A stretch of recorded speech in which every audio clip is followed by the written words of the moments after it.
Hello everyone, and welcome back to another episode of Adoptions from the Heart TV. I'm your host, Amanda Aliberti. I am very excited today because we are joined by Sonia, who is a hospital social worker. So let's turn to Sonia, who's going to give a little intro on who she is. Hello, thank you for having me, Amanda. Yeah. My name is Sonia. I am a hospital social worker, case manager. I am also in the middle of my doctorate at Delaware State University with my focus on maternal health, so I'm kind of excited to be here. How long have you been in this field? I have been in the healthcare field.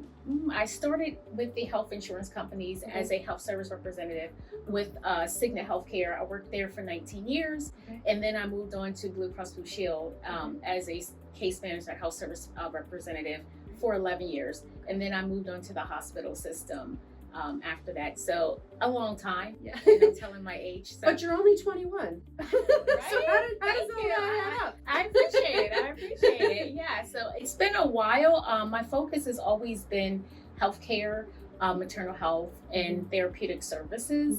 I kind of stumbled into it because originally when I went to college a long time ago, I wanted to be a nurse. But when I went into the health insurance realm, I seen the other side of how I can help people with health insurance. We already know how health insurance is and just approving medical services for people. And then I just took it a step further and went back to school and was like, hey, I'm gonna be a social worker, therapist, and wonderful advocate for maternal health. We're happy to have you a part of our community. Thanks for having me. For those who don't realize, a hospital social worker is extremely important in the work that we do here at Adoptions from the Heart or any adoption agency.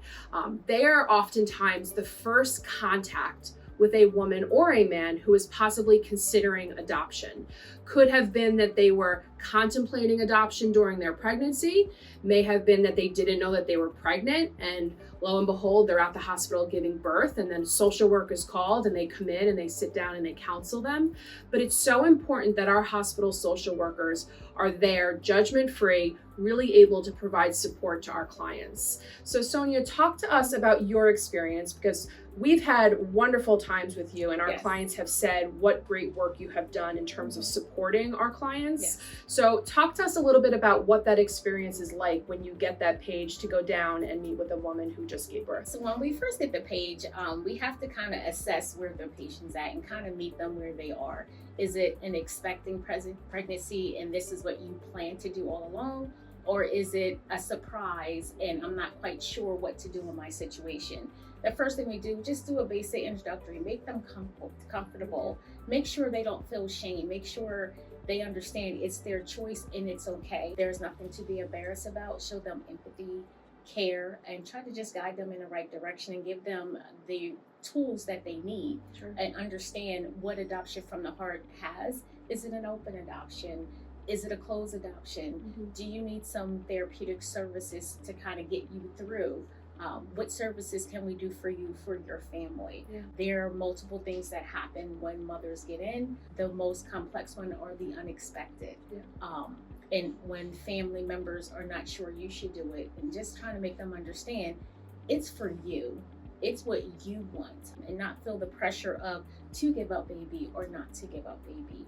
It's a very complex situation. Sometimes it's very happy because you have some moms that come in and they just want to bless another couple. That's one of the most wonderful experiences, even though it may not be the typical experience where someone's quite not sure.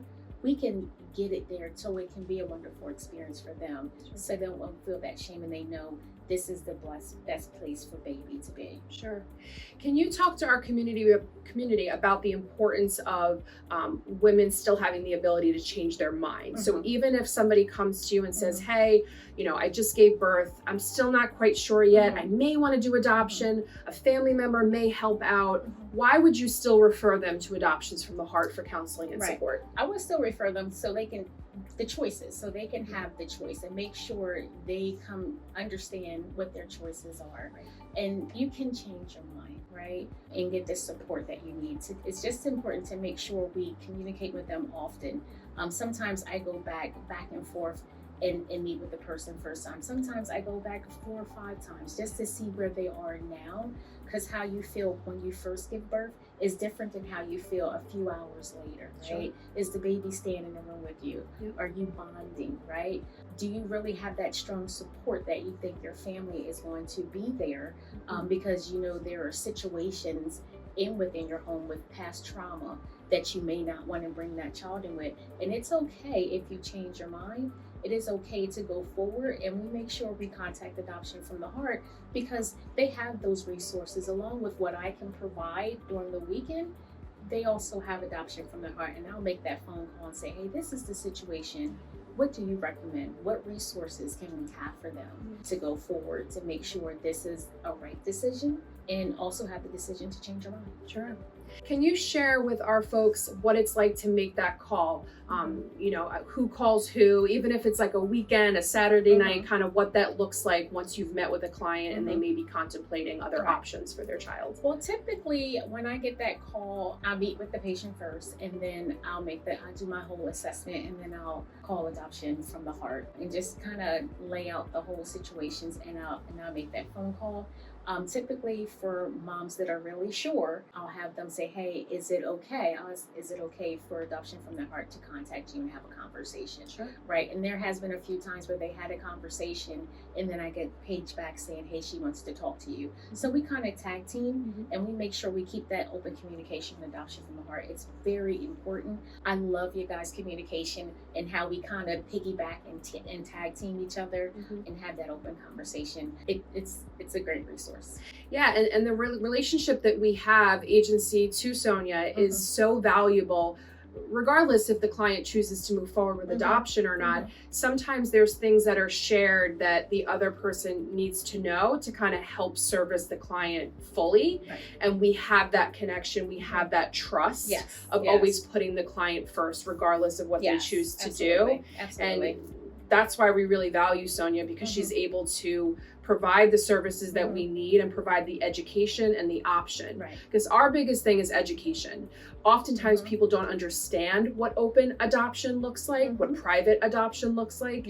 They assume it's foster care, like, oh gosh, the state's gonna come in and take my baby. So them understanding the differences and what their options are when choosing Adoptions from the Heart, when choosing potentially an open adoption, is really important. And then whatever they choose to do is up to them. But I would say majority of the time they don't fully understand what that looks like. So your encouragement of, listen, talk with them, at least understand all your options is important. Yes, because at some point, I know at one time I wasn't educated. Even as a social worker, sometimes we have to be educated because we don't know everything. We know a little bit about this, and that. I needed more detailed on an open adoption when a mom was like, hey, I want to maybe get pictures of baby. And I was like, I don't know what that looks like, but I'm going to find out. So when I call Adoption from the Heart, when the on-call person that is there, always knowledgeable, always gives me that feedback and educate me as well, so I can educate the patient, right? So I can relay the information to the patient, but I always make sure, like, hey, is it okay she call you? This is what I've learned, but let me give you to someone who is an expert at it so you can feel comfortable, right? Because I need to make sure that mom feels comfortable. And if I'm not 100% sure, it's okay. I don't feel any kind of way about it. It's like, I'm calling that representative. Like, we're meeting at the hospital. Like, hey, I can be there at 1. Hey, let's meet in the lobby. Because you learn something new every day. So. And it's really comforting for us to kind of have that contact at the hospital, because we don't know all of the hospital procedures all the time, and every hospital is a little different with what they allow. Sometimes it's also about who's on what shift, what time of day it is. You know, if it's a Saturday night versus a Monday morning, the policy may be a little bit different in terms of visiting hours and things like that. So it kind of works both ways. I do want to mention that we are a 24/7 agency, so you can call us at any point, day or night. We always have somebody on call that can provide answers and services and be able to coordinate a meeting time that works appropriately for the client. I want to go back. You had mentioned family before, and I think that's really important to touch on, especially at the hospital. What has been your experience of extended family or friends that may kind of come in at the end and then things change and kind of pressure and what that looks like and what you've seen with all of that? What I've seen is you have some moms who are kind of really adamant about their decision about what to do because of their circumstances. Sure. And then you have other family members that come in and kind of persuade them like, no, this is what we can do, and try to talk them out of it like, no, this is not how it should go. And it becomes difficult. And it kind of, it does something mentally to the mom, right? Sure. Being unsure, right? But because in the back of that mom's mind is, I know you can't give what you say you can give to the family, and it kind of gives them mixed emotions and mixed messages. So I kind of always have a conversation with mom separately, kind of remove them out the room, and then have a conversation with the family saying, hey, we have to respect her wishes, regardless of how you feel. And also I can always recommend, we can always have adoption from the heart come talk to you as well, right? That's very difficult to have that conversation because it's already a struggle for someone to decide that I'm going to give my baby up for adoption. So some families have persuaded them not to, and then some families have come full circle to the conclusion because the first thought is, oh no, we're not getting this baby. But when you break it down into the categories of how you're going to provide for the baby, some families have turned around and was like, okay, we're going to respect her wishes because yes, it's for the best. Sure. And they also need to go talk to a counselor because now they're mentally, it's messing with them mentally because I can't provide for what she wants and it's a right decision. Sure. So I've seen it kind of both ways where they persuaded them to change their mind, and then when some families have gotten on board with it. Sure.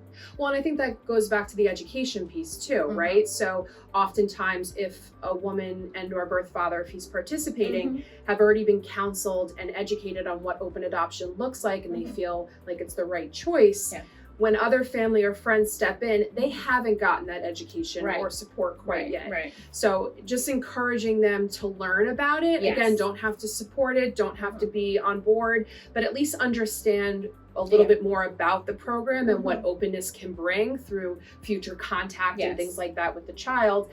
That can help better the whole picture. Right. And ultimately support the mom and or dad if he's involved. Right. And that always brings me back to adoption from the heart, bringing on that person who's on call. Like, let's have a conversation. Like, hey, can you get to the hospital? Because I'm sitting with this family. So you can kind of explain it a little bit better in that educational piece. And I think that's what kind of brought the other family part around because you had that person from adoption from the heart to kind of explain it, the whole situation, a lot better than what I can because that's not my expertise, right? I know a little, but not. But she was able to kind of smooth it out and bring it full circle. I appreciate you saying that because we are definitely believers in that local in-person support, because oftentimes if you call these outside agencies or whatnot and people are doing things over the phone or whatnot, like it's just not the same. It's not, right? It's not. That bedside, coming in bedside is the best thing. Like that phone call, I think it's kind of not, it needs to be a little bit more personable, right? I'm showing up at the hospital and bedside and actually physically seeing someone kind of brings a little sense of relief and a sense of comfort for what I found. That over the phone is not good. Like I'm more of a peace person. I need to see you. I need to look at you. You need to look me in the eyes. I need to, and I think that's the biggest part with adoption from the heart that I love. Because when I get a consult saying, hey, hospital adoption, this and that, okay, I'm making a phone call. I'm like, well, at least I know I have a partner in this whole thing, right? I'm not just alone on the weekend, and I have someone, adoption from the heart is going to be right there. Absolutely. Yes. Any final words, anything you want our community to know about, your experience working with these women and men or your experience with adoptions from the heart, what you get out of all of this, anything that you want our community to really understand about the role that you play in all of this? The roles of social workers dealing with moms who want to make the decision to have their baby adopted. Adoption from the heart is an awesome resource. The education, the comfort level is important. Having that understanding in the roles that we play and the partnership that we play is very, very important. It's just an awesome program. Thank you. And we appreciate you. Again, I can't speak highly enough about Sonia and the role that she plays with our entire community. She's obviously a very kind, caring soul, and you're in the right field of work. And I'm hopeful that we can continue this collaboration, because that's the great thing about the work that we do. It's not just about Adoptions from the Heart. We're all about community, networking, engaging with other organizations to try to better people and provide the services that our folks need. So thank you for joining us. Thank you for having me. Yeah. Thank you. I appreciate it. Continue to tune in, and thanks for supporting Adoptions from the Heart.